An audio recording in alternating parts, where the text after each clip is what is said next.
हजुर नमस्कार। मेरो नाम भुवन प्याकुरेल।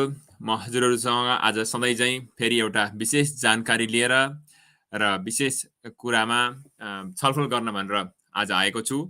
र सधैँ चाहिँ तपाईँहरूलाई म फेरि आज पनि हेर्ने मेरा सम्पूर्ण दर्शकहरूलाई सेयर गरिदिनु होला, लाइक गरिदिनु होला। तपाईँ फेसबुकमा हेर्दै हुनुहुन्छ कि युट्युबमा हेर्दै हुनुहुन्छ कि इन्स्टाग्राममा हेर्दै हुनुहुन्छ, जहाँ भए पनि यसलाई सेयर गर्न, लाइक गर्न नभुलिदिनु होला। कारण किनभने तपाईँले लाइक गरिदिनु भयो, सेयर गरिदिनु भयो भने अरू धेरै कहाँ पुग्छ र अरू कहाँ पुगिसकेपछि यसले तपाईँलाई उहाँहरूलाई पनि यस्तो केही समस्या परेको छ भने यसको सहायता पुग्न सक्छ। र साथसाथै त्यहाँ छेउमा भएको त्यो लाइक बटनलाई थिचिदिएको कारणले गर्दा अहिले गरेको लाइभ भिडियो अरू पनि व्यक्तिहरू कहाँ पुगेर उहाँहरूले सिधै प्रश्न पनि गर्न सक्नुहुन्छ। र म आजको हाम्रो कार्यक्रम भनेको विशेष गरेर अदालतमा, अमेरिकाको अदालतमा कसरी काम गर्ने र अदालतमा के नियमहरू हुन्छन् भन्ने यी विषयहरूमा आज छलफल गर्ने भएको हुँदा तपाईँहरू जसलाई यो विषयमा जान्न कौतूहलता छ अथवा तपाईँले जानेकै भए पनि तपाईँले अरू गाउँघरका अरू इष्टमित्रहरूलाई यो प्रश्नले सहायता पुग्छ भन्ने लाग्छ भने कृपया त्यो प्रश्न पनि यहाँ राखिदिनु होला। र त्यति भन्दै म आजका हाम्रा पाहुनालाई म निम्त्याउन चाहन्छु। मसँग पाहुनालाई लिएर आएर म अङ्ग्रेजी र नेपाली दुईटै भाषामा गफ गर्नेछु। All right. Namaste, George Bristol. How are you doing today? I'm real well. How are you? So, good. Sorry, I already mispronounced your name, Brentstall, right? Right, Brandstool. Brentstall. Thank you. So I'll be speaking in both the languages, English and Nepali. So how this work is, I'll be asking the question in English, and I'll be getting answer in English anyway, and I'll interpret that into Nepali. We cannot do the interpretation like a court simultaneous interpretation. You have to wait. A consecutive interpretation is that's only possible for me. So for that, I will introduce you first. I have a short introduction, then we'll start with the question. So उहाँलाई मैले भने म दुईटै भाषामा बोल्छु, दुईटै भाषामा बोलिसकेपछि उहाँलाई प्रश्न गर्ने र प्रश्न उहाँले जवाब दिइसकेपछि फेरि अनि त्यहाँदेखिको नेपाली भाषामा उल्था गर्छु भनेर मैले भने। र उहाँ को हुनुहुन्छ भन्ने कुरा चाहिँ म उहाँ एक जज हुनुहुन्छ लिकन काउन्टीमा, र उहाँको छोटो परिचय म अङ्ग्रेजीमा गराउँछु। Judge David Brandstool currently serves as a judge of Licking County Common Pleas Court, General Division. He was elected the Licking County Common Pleas Court in 2010. Previously, he served as a judge in the Licking County Municipal Court from 2003 to 2010. मैले भने उहाँ अहिले चाहिँ लिकन county कमन plea कोर्टमा जज हुनुहुन्छ। उहाँ 2010मा यो कोर्टमा आउनुभएको, 2010सम्म चाहिँ म्युनिसिपल कोर्टमा काम गर्नुहुन्थ्यो। Thank you, Judge. So I already introduced your introduction both in English and Nepali. So again, I'm going to tell people that I'll be calling you Judge, not Your Honor, because for me to make it easy. Thank you for being flexible and making giving me that opportunity. All right. So now I have prepared some questions to ask you. The whole idea is that a lot of time many people go to court, or let's say a general legal system, and they have no clue what they are doing. Especially focusing on a Bhutanese and Nepali community, there are many people who go to the legal system, and we are completely different from what was present in Bhutan and what is right now in Nepal and what was in Nepal as well. So I feel that one of the things that we can at least elevate some kind of solution when we come and do this kind of conversation. So that is the whole idea. So मैले उहाँलाई भन्दै थिएँ, हामी नेपालबाट आएका, भुटानबाट आएका मान्छेहरूलाई जो यहाँको कानुन व्यवस्था छ, लिगल सिस्टम जो छ, यो लिगल सिस्टम सम्पूर्ण रूपमै भिन्नै छ। भुटानमा त छँदै थिएन, नेपालमा भएको पनि व्यवस्था भिन्दै छ, र अदालतमा जाँदाखेरि हामीलाई धेरै किसिमका समस्या पर्ने भएको हुँदा यो खालको बातचित गर्यो भने यसले हामीलाई केही न केही सहायता पुग्छ होला भन्ने हाम्रो अभिप्राय हो। All right. Thank you, Judge. So my first question is, before that, if you do you want to add anything else on these things? I'm good. I'll wait for your first question. All right. Thank you, Judge. So in a court system, whenever I go, let me take my own example. There are so many things, like there are some people call judge, some people call magistrate, some prosecutor, some victim advocates. All these things are there. Can you tell me what are the roles of all these individuals in our legal system? Sure, I'd be happy to.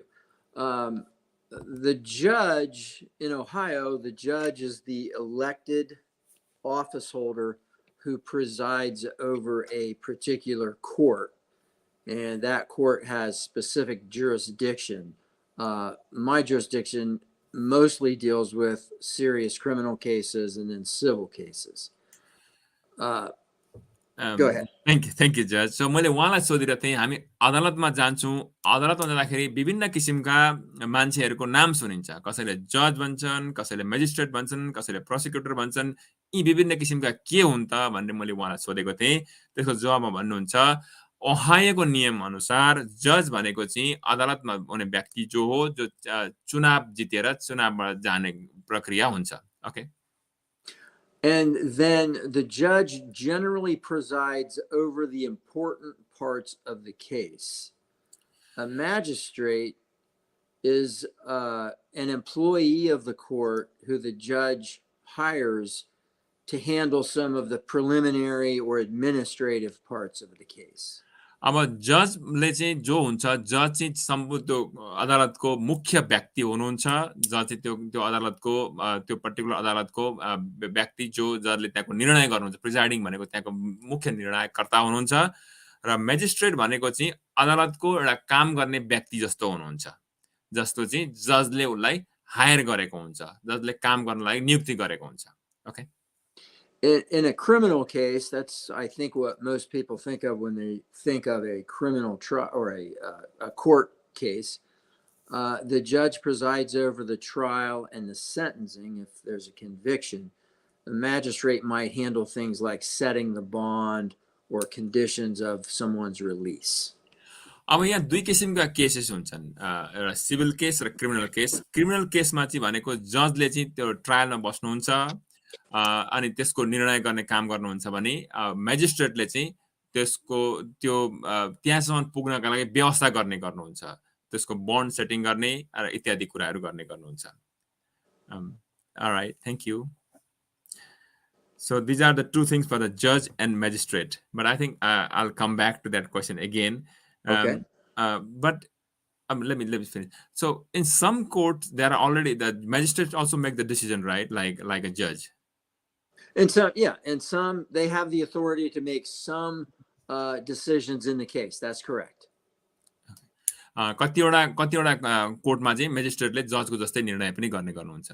So then what is a prosecutor? So the prosecutor is employed by the government. In Ohio's system, the prosecutor is employed by the county, and they have the responsibility primarily of prosecuting criminal cases. That means they decide what charges to present to the grand jury. They appear in court and make arguments on behalf of the government. And when the case goes to trial, the prosecutor is the primary attorney who's presenting the government side of the case. प्रोसिक्युटर भन्ने कुरा आउँछ अदालतमा गइसकेपछि प्रोसिक्युटर भने चाहिँ के हो त उले के काम गर्छन् भनेर मैले उहाँलाई सोधेको थिएँ यो प्रोसिक्युटर भनेको चाहिँ सरकारका लागि वकालत गर्ने सरकारी वकिल भनेर हुन्छ ओहायोको नियम अनुसार चाहिँ काउन्टीले उनीहरुलाई हायर गरेको हुन्छ जहाँ कि उनीहरुले चाहिँ अब त्यो मामला के हो कसो भनेर सरकारको पक्षबाट गर्ने गर्छन् So basically that means prosecutors will be working for the government to make that case. Is that correct? Correct. Yeah. They're the government's lawyer in a criminal case.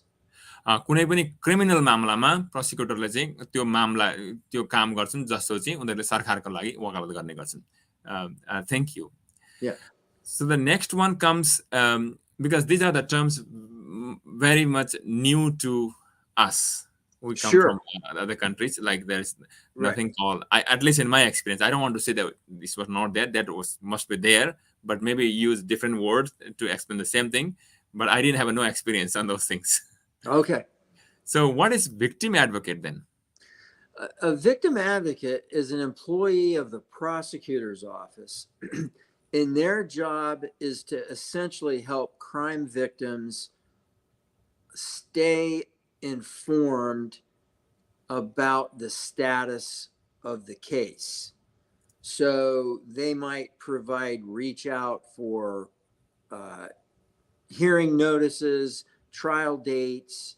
They work in conjunction with the police and the prosecutor's office to make sure that crime victims and witnesses are aware of everything that's happening in the case as it progresses through the system. मैले उहाँलाई अर्को question सोधेको थिएँ, victim advocate भनेको चाहिँ के हो त भनेर मैले सोधेको थिएँ। भिक्टिम एडभोकेट भनेको चाहिँ पहिलो कुरा चाहिँ कस्तो व्यक्तिलाई भनिन्छ भन्दा जो मान्छे चाहिँ प्रोसिक्युटरले हायर गरेको हुन्छ, प्रोसिक्युटरको अफिसमा काम गर्ने मान्छे हुन्। उनीहरूको काम चाहिँ के हो त भन्दाखेरि जो भिक्टिम अथवा जो अदालतमा गएको पीडित हुन्छ, पीडितको आफ्नो मामिलामा के समस्या छन् अथवा के काम गर्नुपर्छ भने विभिन्न कुराहरूलाई अप टु डेट राख्ने, यो काम गर्नुपर्छ, यो काम गर्नुपर्छ, यस्तो खालको चाहिँ कुरा हो भनेर भन्ने मान्छेलाई चाहिँ भिक्टिम एडभोकेट भनेर भनिन्छ। So what does the victim advocate do on a regular basis? A victim advocate works on a case from the moment that the police become aware of a crime, at least a crime in which there is a victim, say an assault case. Sometimes victim advocates get called out by the police to help deal with informing victims of family members of victims of crimes, of whether somebody's been injured or whether somebody has passed away. And then they're kind of the liaison between the group of victims in any particular case and the prosecutor's office and the police department. They might make sure that victims know when they're supposed to be in court to testify. They help victims put together their list of expenses in case there's any kind of repayment that's due from the defendant in a criminal case. They also are usually present with the victims at every court hearing so that there's always somebody who can help assist them in answering questions they might have about the process. Thank you. Victim एडभोकेटले के काम गर्छन् त भनेर मैले भनिरहेको थिएँ। Victim advocate चाहिँ कुनै पनि मामलामा पुलिसले जब कुनै पनि अभियोग लगाइसके पछाडि भिक्टिम एडभोकेट त्यो भिक्टिमसँग संलग्न हुने गर्छन्। त्यहाँ धेरैवटा काम उहाँले भन्नुभयो, तीमध्येको एउटा कति खर्च लाग्ने भन्ने कुराको पनि उहाँले देखाइदिनुहुन्छ भिक्टिमलाई। अनि कोर्टमा हियरिङ भएको बेला जजको अगाडि जानु पर्यो भने त्यति बेला अनि भिक्टिम एडभोकेट उहाँ जाने गर्छन् र यस्ता खालका कुराहरू के छन् सबै कुरा भिक्टिमका लागि, जो एउटा मान्छे पीडित हुन्छ पीडितका लागि सबै कुरा अप टु डेट राखेर के हो कसो भन्ने कुरा सुनाउने काम उहाँहरूले गर्नुहुन्छ। So the next other term that comes, do you have anything to add there? I would say that one other role that the victim advocate has is to make sure that the victim has an opportunity to be heard by the judge. अर्को कुरा चाहिँ victim एडभोकेटले गर्ने महत्त्वपूर्ण कुरा चाहिँ के हो भने उनले चाहिँ जजले चाहिँ भिक्टिमको जुन अभियोगी हुन्छ अभियोगको कुरा चाहिँ जजकामा पुगोस् भन्ने कुरा चाहिँ उहाँले ख्याल गरेर जसरी भए पनि जजकोसम्म पुर्याउन सक्ने व्यवस्था उहाँले गर्नुहुन्छ। Thank you. So now the next one is defense attorney. So what is defense attorney? That people, I heard a lot of time people get confused with this prosecutor and defense attorney. So what is the difference, or what is this? Okay, so a defense attorney's job is to represent the person who's been accused of a crime in a criminal case. There's also defense attorneys who would represent a party in a civil case. But for purposes of our conversation, defense attorneys are essentially the opposite of the prosecutor in that their job is to advocate on behalf of the person accused of a crime, and the prosecutor's job is to advocate on behalf of the government who is bringing a charge or an allegation that a crime was committed. मैले अर्को उहाँलाई सोधेँ defence attorney भनेको चाहिँ के हो त भनेर मैले उहाँलाई सोधेको थिएँ। अब हामी चाहिँ आज क्रिमिनल केसेसको मामलालाई ध्यानमा राखेर हेर्दाखेरि डिफेन्स एटर्नी भनेको जो मान्छेलाई अभियोग लागेको छ, अभियोग लागेको व्यक्तिलाई अब वकालत गर्ने अथवा सहयोग गर्ने, उसको मामलालाई सहयोग गर्ने जुन चाहिँ सरकारी अघिको कुरा गरेको थियो प्रोसिक्युटर भनेको सरकारी लयर भनेको थियो भने डिफेन्स एटर्नी भनेको चाहिँ त्यो भिक्टिमलाई अथवा पीडितलाई सहयोग गर्ने व्यक्ति हो जसले चाहिँ सरकारको विरुद्धमा अभियोग लागेको हुन्छ अभियोगको वकालत गर्दै काम गर्ने गरेका हुन्छन् thank you so what does the defence attorney do So a defense attorney is going to talk to his client, his or her client, first of all, and then give the client advice on how he or she might defend the charge in the case. A defense attorney would interview witnesses. A defense attorney would issue subpoenas for witnesses if there's going to be a trial. A defense attorney then is the primary advocate in the courtroom during the trial. For example, a defense attorney would be the one to cross-examine any witnesses that the prosecutor might call. Thank you जज सो मैले उहाँलाई सोधेको थिएँ defence attorney भनियो जुन चाहिँ वकालत गर्ने मान्छे भनियो उसलाई चाहिँ उसले उसको काम चाहिँ के हुन्छ त अदालतमा दैनिक रूपमा के हुन्छ भन्दा उसको चाहिँ डिफेन्स एटर्नीको काम भनेको चाहिँ जुन चाहिँ आफूलाई त्यो पीडितलाई सहयोग गर्ने वकिल हुन्छन् उसको काम भनेको चाहिँ क्लाइन्टसँग गफ जो पीडित छन् उसँग गफ गर्ने अनि उसलाई सल्लाह दिने सरसल्लाह यसो गरेको ठिक हुन्छ भनेर एडभाइस गर्ने अनि अनि त्यस पछाडि गइसके पछाडि अब यो मामलामा के कुरा चाहिँ बटुल्नु पर्ने हुन्छ मसौदाहरू त्यसको काम गर्ने अनि अब कतिखेरमा चाहिँ अब कोही मान्छेलाई बोलाउनु पर्ने छ विटनेसलाई बोलाउनु पर्ने छ भने उसलाई बोल्नलाई सफिना दिने सफिना भनेको फेरि अर्को त्यो सफिना दिएर बोलाउने अनि त्यहाँदेखिको फेरि कतिवटा उदाहरणका लागि भन्ने उदाहरणमा काम पनि गरिरहेका हुन्छन् ओके थ्याङ्क यू जज Thank you. Yeah.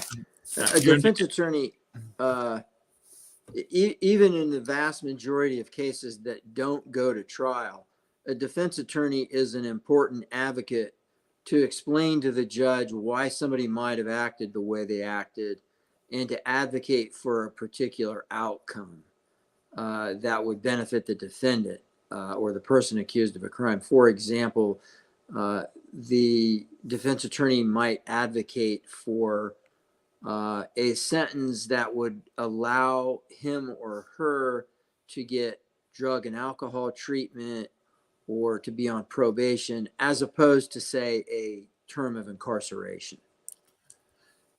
Thank you. अब डिफेन्स एटर्नीको काम चाहिँ के हो त भन्दाखेरि डिफेन्स एटर्नीले चाहिँ जो पीडित हुन्छ पीडितका लागि वकालत गर्ने उहाँको काम हो वकालत गर्नुहुन्छ वकालत गरेर त्यो केसको मामलाको निर्णय जे हुन्छ त्यो निर्णयमा यस्तो चाहिँ गर्नुपर्ने भनेर उहाँहरूले सल्लाह पनि दिनुहुन्छ जस्तो कि कोही मान्छेलाई कति वर्ष जेल चलान हुने भएको छ भने जेल चलान हुनुको साटा कोही लागु पदार्थ सेवन गरेको उसलाई उपचार गर्नुपर्छ यस्तो यस्तो खालको गर्नुपर्छ भनेर जेलको सट्टा चाहिँ उपचार गर्ने कुरामा पनि उपचार गर्नुपर्छ भनेर सल्लाह दिने त्यो वकालत गर्ने व्यक्ति पनि डिफेन्स एटर्नी नै हुने गर्छन् thank you anything else to add here I don't believe so. Okay, thank you, Judge. So now, the other question. Now, one of the biggest question to me until recently is this something called bond. So, what is bond? So, a bond. The term bond generally refers to under what circumstances someone accused of a crime is going to be released while they're waiting for their case to go to trial. Thank you. मलाई सोधेको थिएँ हामी त अदालतमा जाइन्छ अदालतमा गएपछि विभिन्न किसिमका बन्डको कुरा गरिन्छ मैले उहाँलाई भने बन्ड भनेको चाहिँ के हो त भन्दाखेरि बन्ड भनेको चाहिँ अब कोही मान्छेहरुलाई अदालतबाट अलि अगाडि नै उसको मामला सुनवाई नभइकन कस्ता कस्ता शर्तमा चाहिँ छुट्टी दिने भन्ने त्यो शर्तलाई बन्ड भनिन्छ Okay. And that general release condition can take different forms. Sometimes it might require the posting of some sort of money or financial instrument to to guarantee that the defendant will show up. Sometimes it's people are released if they just simply promise to appear at all court dates. That's generally referred to as a recognizance bond or an OR bond. And sometimes people can't afford the monetary part of the bond, and sometimes those folks wait in jail until their case goes to trial.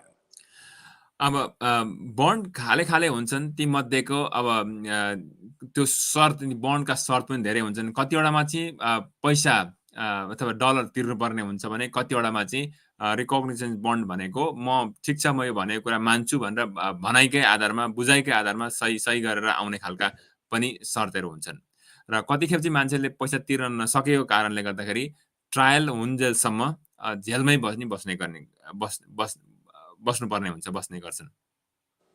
And so, just because someone is charged with a crime, there is a presumption under our Constitution. There's a presumption that they are innocent. And so what the bond does is to evaluate the future appearance of the defendant against any concerns that there might be about public safety. So if the defendant is charged with a serious crime and there is a concern that he or she might not return to court if they're released, then the conditions of bond are going to be more strict. The monetary portion might be higher. There could be other conditions that require the defendant to not leave the state or to be under house arrest or to have some sort of electronic monitoring, things like that. अब यो यसको जुन पैसाको तलमाथि भन्ने कुरा चाहिँ कतिखेप चाहिँ त्यो मान्छेलाई छोडिसकिसके पछाडि त्यो व्यक्तिले फेरि कोर्टमा फर्केर नआउने अथवा कुनै शर्तमा कोही बेला चाहिँ अब अरू समाजका लागि खतरा हुने यस्ता विभिन्न किसिमका समस्या देखिएको अवस्थामा चाहिँ त्यति बेला त्यो हुने जो रकम धेरै माथि हुन सक्ने पनि हुन सम्भावना हुन सक्छ अथवा त्यसको आधारमा रकमलाई निर्धारण गर्ने व्यवस्था पनि हुन सक्छ. So what are you say one is OR bond, recognition bond, right? So what are the other one like what is called appearance bond? An appearance bond is when the magistrate or the judge sets a dollar amount for the bond. An appearance bond is just another way of saying that instead of posting the full amount of the bond, the defendant can post 10% of that amount directly as a security for his or her release. And if they show up to the court dates, then they get most of that refunded. But an appearance bond allows the defendant to post the bond himself as opposed to having a bail bondsman post the bond for him or herself. अब appearance bond भनेको चाहिँ जस्तो मान्छेलाई अदालतमा कुनै यति रुपियाँ तिर्नु भनेर भनिसकेको हुन्छ त्यो तिर्ने पैसा चाहिँ एपियरेन्स बन्डमा चाहिँ कति 10% कति तिरिसके पछाडि उलाई छुट्टी दिने हुन्छ र भनेको शर्त पूरा गरेर अदालतमा गयो भने सबै पैसा फर्किन पनि सक्छ. तर यो चाहिँ अर्को बन्ड्सम्यानबाट बन्ड किन्ने भन्दा अलि भिन्नै खालको हुन्छ. यसमा चाहिँ आफैले तिर्न सकिन्छ. So you're talking about a bondsman. So you're talking about cash bond? A cash bond is a situation where the judge or the magistrate sets an amount that has to be posted, but instead of a 10% or an appearance bond, it has to be the full amount.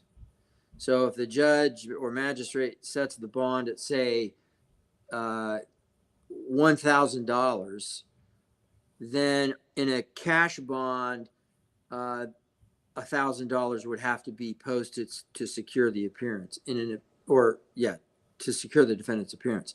If it's an appearance bond for a $1,000 bond, the defendant could post directly $100, 10% of the value, and be released. अब क्यास bond र appearance बन्डको भिन्नता उहाँले बताउँदै हुनुहुन्छ। धेरै चाहिँ अङ्ग्रेजीमै बुझ्नु होला, कति कुरा लामो भयो यो। तर क्यास बन्डमा भनेको जति तोकिएको छ तोकिएको अमाउन्ट नै तिर्नुपर्ने हुन्छ भने एपियरेन्स बन्डमा चाहिँ 10% मात्रै तिर्दा हुन्छ। जस्तो कि अब 1000 को बन्ड दियो र क्यास बन्डमा छुट्टी हुने भयो भने क्यास बन्डमा 1000 को 1000 बुझाउनु पर्छ भनेदेखि एपियरेन्स बन्डमा भनेको चाहिँ 1000 को साटो 10% भनेको 100 रुपियाँ तिरेर पनि निक्लिन सकिन्छ। Thank you. Sure. So now comes the surety bond. What is that? That is when the defendant cannot afford the money him or herself, and they would go to a bail bondsman, and the bail bondsman, for a fee, would then post essentially an insurance policy or a surety bond that guarantees the defendant's appearance. And if the defendant doesn't appear, then the bail bondsman is on the hook or is responsible for the amount of the bond. अब यो स्योरिटी bond भनेको चाहिँ जस्तै कोही व्यक्तिलाई bond भयो, त्यो bond तिर्न सकेन भनेदेखि अर्कोसँग गएर किनेर तिर्न पाइयो। तर अब त्यो मान्छेले जो भनेको शर्त पुरा गर्यो भने सर्टन फी तिर्दा भयो, अरू पुरा लागेन। तर त्यो भनेको शर्त पुरा गरेन भने अनि बेल त्यो बन्ड्सम्यानले, so bondsman will be after the victim to get the money. Is that right? I'm sorry? If the person does not fulfill the condition, the bondsman will be coming after the victim to get the money. Yes, that's the other thing. If the bondsman, if the defendant doesn't appear, then the bondsman is going to send people out to find the defendant, and the defendant would be arrested because the bonds person wants to avoid having to forfeit the amount of the bond, obviously. मान्छे बन्ड्सम्यानमा बन्ड्स किनेको छ तर त्यो मान्छे आइदिएन भने चाहिँ त्यो अवस्थामा चाहिँ अब डिफेन्डेन्टले फेरि उसले पठाउँछ र फेरि कारबाहीमा पर्ने सम्भावना हुन सक्छ। All right, thank you, Judge. So now these are the first part of the question. The second part of the question is one is pre-trial conditions.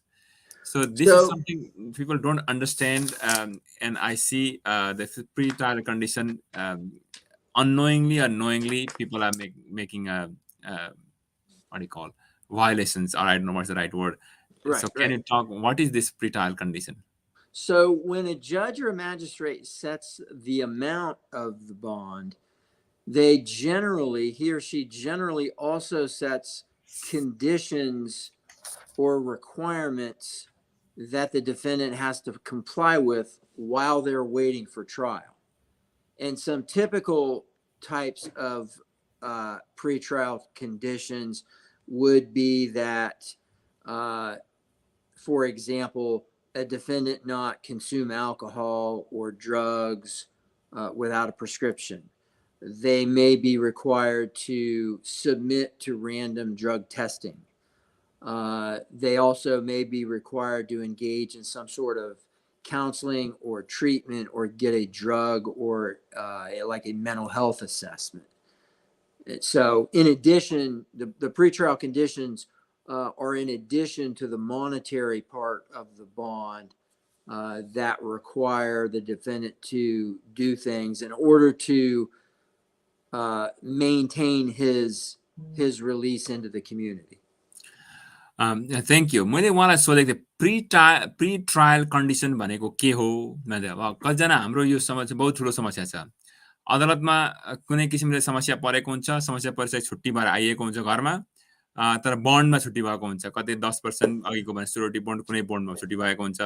तर त्यति बेला अदालतले तपाईको मामला भइरहन्छ, अदालतमा मामला भइरहेको हुन्छ, मामलाको सुनवाई नहुन्जेलसम्म यस्ता काममा तपाईले काम गर्नु यहाँदेखि बाइक नगर्नु भने हुन्छ। जस्तो कि कोही मान्छेलाई रक्सी नपिउनु भने हुन सक्छ, कोही मान्छेलाई कुनै लागु औषध सेवन नगर्नु भने हुन्छ, अथवा त्यस्ता धेरैवटा कुराहरू भनेका हुन्छन्। ती कन्डिसनलाई, त्यस्ता व्यवस्थालाई चाहिँ भनिन्छ pre-trial condition. Okay. And then while a person's out on release, then they would have to sometimes report to their pretrial release officer. And if they fail to comply with these conditions, then their bond could be reevaluated or revoked, in which case they would go back to jail in order to wait for their trial. अब यो कुरा ध्यान दिनु पर्यो। अब जस्तै प्रिट्रायल कन्डिसनमा भनेर छोडिएको हुन्छ, कतिवटा नियम अदालतले भने जजले भनेको हुन्छ, त्यो नियमलाई पालना गरिएन, भनेको कुरालाई पालना गरिएन भने अनि त्यो भइसकेपछि तपाईँको बन्डलाई फेरि रिइभ्यालुएट गर्ने भन्छ अदालतले। त्यसलाई हेर्ने भन्छ फेरि के हो भन्दा। अनि त्यहाँनिर कतिवटा अवस्थामा चाहिँ त्यो पुरा नभएको छ भने तपाईँलाई फेरि त्यो बन्डलाई रिभर्स गरेर जेलमा जानुपर्ने हुन्छ। त्यो मामला मुद्दा सकिउन्जेलसम्म त्यो पनि सम्भावना हुन्छ। All right, so now I'll give you one scenario which is very much prevalent in our community, which is, I think people will be asking questions. तपाईहरु कसैलाई क्वेशन छ भने क्वेशन सोधिदिनु होला है त। So it is mostly of a cultural thing, and I really don't know how does this work in the legal system here. So suppose husband and a wife, they have some kind of issues, and they are asked to stay separate by the court. Yeah. For whatever reason, and if somebody were to die, like the in the family, in our culture, like the person needs to they need to be in same house for X number of days, but they have a condition that they cannot be in the same location for their whatever reason. So what will happen in that situation? Well, a couple of things could happen. In an event like that, if there's an order or a restriction on the husband and the wife being in proximity to each other, then the defense attorney in a situation could ask that the bond be modified or changed so that in this circumstance they could be together as they go through this mourning and funeral process. So that would be the first thing. They could ask that it be modified. The other thing, when there's been an allegation that there's been some act of violence between a husband and wife or family members or anybody really,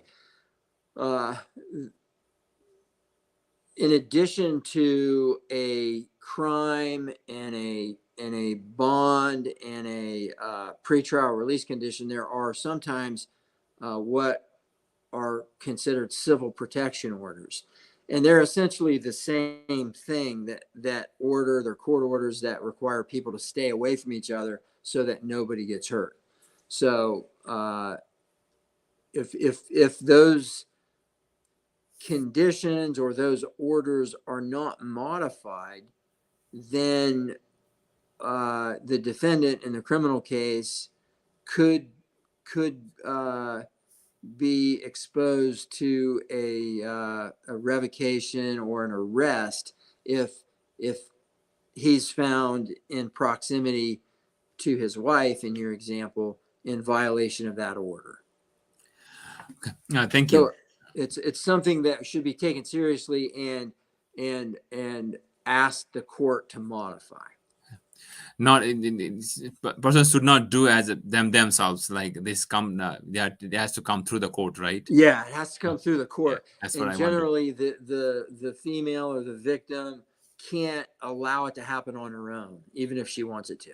Okay.